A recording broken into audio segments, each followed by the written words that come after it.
Rights Institute. My name is Rachel Davison Humphreys, and I am Director of Outreach here. So Bill of Rights Institute teaches civics. We know civics is hard work. We're here to help. Every week, we talk about what's happening in civics, history here at the Bill of Rights Institute, and we want to hear from you. So let us know in Twitter, Facebook, YouTube, in the comments here, what you're thinking about this week. This week, we're thinking about federalism in its many, many forms, specifically looking maybe at daylight savings time, which is coming up, but all over the news, we're seeing discussions of local elections, midterms elections for senators, state government officials, and we have an e-lesson that we wanted to share with you on federalism, how it's one of the basic principles of our US Constitution, but a little complex for people to understand. So when the framers created the Constitution, they established a system of checks and balances to separate power within the national government. They also divided authority between the state and local government. So this division creates clear spheres of responsibility for each level of government, promoting local control, preventing the tyranny of the majority or concentration of power in the hands of one body. How much do you know about the checks and balances, about how many different jurisdictions impact your daily life?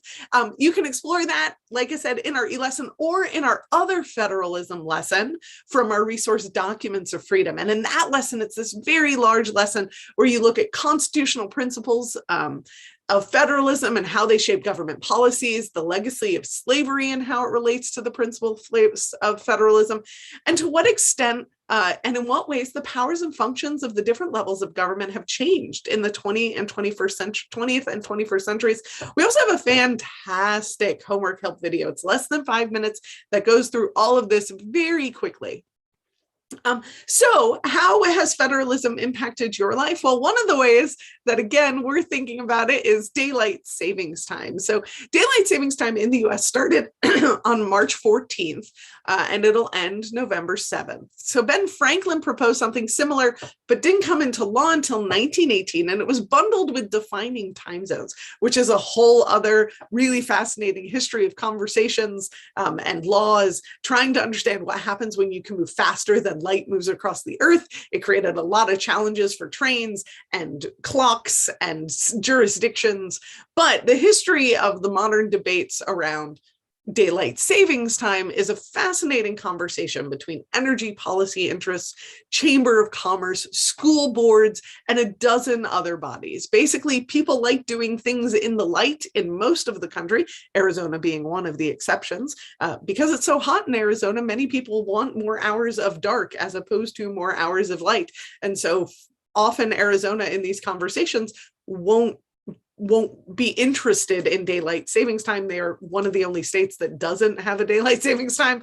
But the Navajo Nation within the state of Arizona does. So you have to be very careful when planning meetings in Arizona, different times of year. But all of this to say that the history of daylight savings time is an exploration of the federalism within the United States.